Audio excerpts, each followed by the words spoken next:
8 SEC teams checked into the Associated Press Women's College Basketball preseason top 25, reflecting voting media members' continued faith in a conference that has produced 4 national champions over the past decade, including 3 of the last 4 winners. I'm Carolina Makauskas with the Lexington Herald-Leader, and today we're breaking down the preseason poll, national expectations for the SEC, and of course, where Kenny Brooks and the Kentucky Wildcats are ranked to start the season.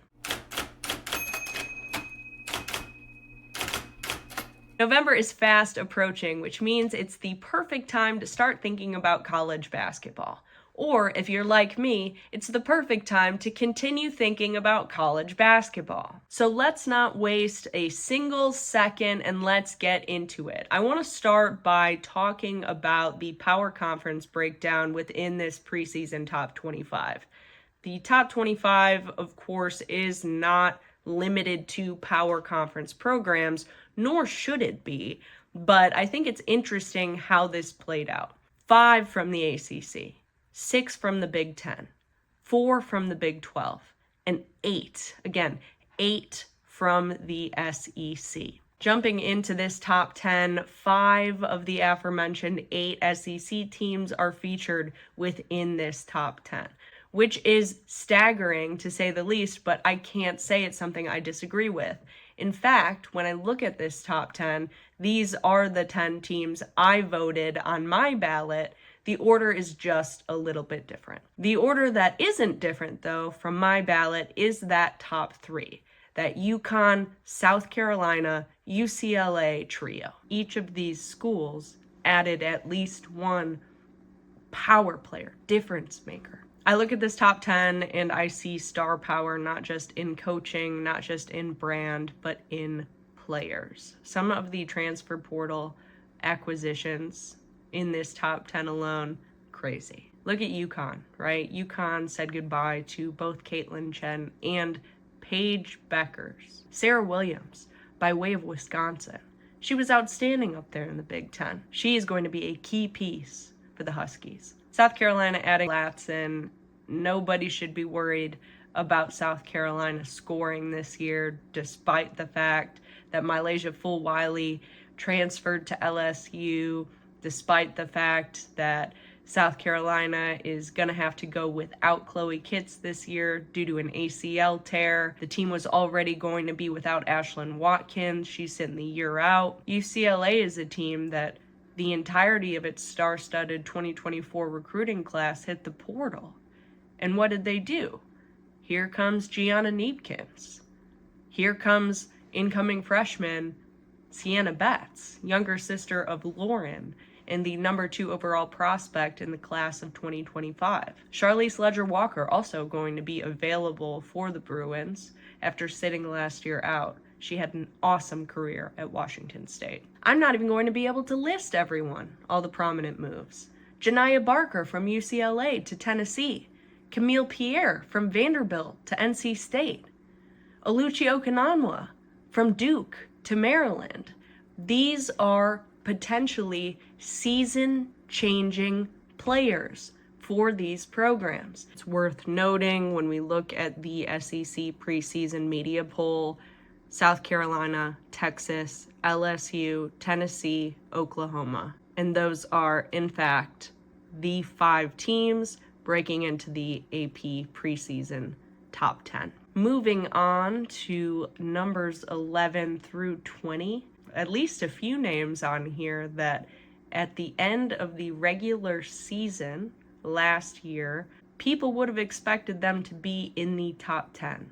Place like Notre Dame, now sitting at 15 after saying goodbye to some key players, most notably Olivia Miles, who chose to transfer to, guess who? Number 17, TCU. Or USC, sitting at number 18, which a team that many thought last year had a real shot at a national championship until, of course, Juju Watkins went down with an ACL tear in the NCAA tournament. 2 SEC teams ranked within this chunk of the top 25. That's number 12 Ole Miss and number 19 Vanderbilt. Vanderbilt is a team that I think a lot of people would have expected to be a lot higher prior to the transfer of Camille Pierre to NC State, but they still have a lot going on. Michaela Blakes is still running the show down there. The team has added Aaliyah Del Rosario, former 5-star prospect, transferred from LSU. Jackalenga Mwanitanda, an excellent rebounder, transferred to Vanderbilt from Texas. I think Shea Ralph has been nothing short of impressive since she's taken over at Vanderbilt, and I expect them to continue to plug away in the direction of success. Number 12, Ole Miss. You could say a lot about Coach Yolette McPhee-McEwen. She loves her players. She knows how to connect with them. You can always expect that team to have fun, playing hard, and man, she knows how to recruit the transfer portal. She is always handling business during the offseason. The crown jewel of the Rebels class. This year, of course, Cody McMahon coming to Ole Miss by way of Ohio State. She is just going to fit perfectly in there within that offense. Looking at the final teams in this preseason top 25, we got to give a big, hearty congratulations to the Richmond Spiders, who are making their AP Top 25 debut with this preseason poll. It's not a surprise. This A10 team has really been rocking as of late. Had a second-round exit to UCLA in last year's tournament. But this is a fun, high-flying, high-scoring team. Both Oklahoma State and Michigan State are placements that make a lot of sense to me. Both J.C. Hoyt and Robin Freilich have these programs humming. I'm excited to see what they do. Iowa is a team that I personally did not vote into the top 25, but with Hannah Stolke returning, she's so much fun to watch, and she has been a part of so much success for the Iowa Hawkeyes. They're still sort of navigating that post-Caitlin Clark era. It'll be interesting to see what they do. The Kentucky Wildcats coming in tied for last in the poll. Kentucky is interesting. You hear all of these people talking about how Georgia Amore is gone. Maybe the real ball knowers are talking about Deja Lawrence is gone. And that's true. That they were the leaders of the Kentucky roster in Kenny Burke's first season in Lexington. They really got things going offensively. They never took plays off. They were so important in establishing the foundation and culture of this new chapter for Kentucky women's basketball. But Clara Strack, the reigning SEC Defensive Player of the Year, is back.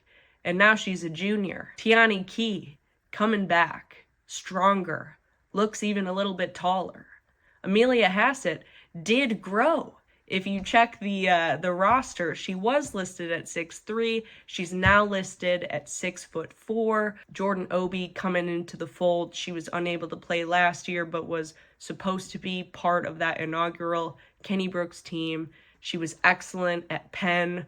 For those who love Ivy League basketball, you'll remember Jordan Obi carving them up, playing forward. Here in Lexington, she'll be playing the guard position. Kentucky did unfortunately announce today that guard Dominika Perova will be out indefinitely due to an ACL tear. For those who don't remember, because she also didn't play last year, Perova spent her freshman season with Oregon State. She was on that super fun Elite Eight roster that also included Reagan Beers and Tamia Gardner and Talia von Oelhoffen.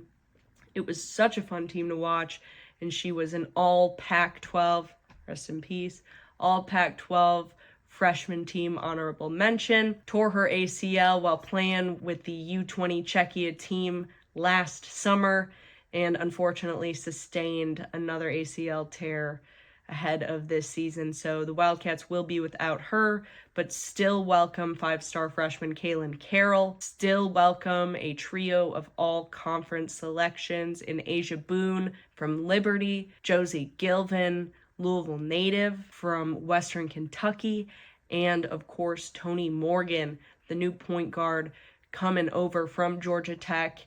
Thanks for taking a look at the preseason top 25 with me. And let me know your thoughts below. Are there teams in here that are ranked too high? Maybe too low?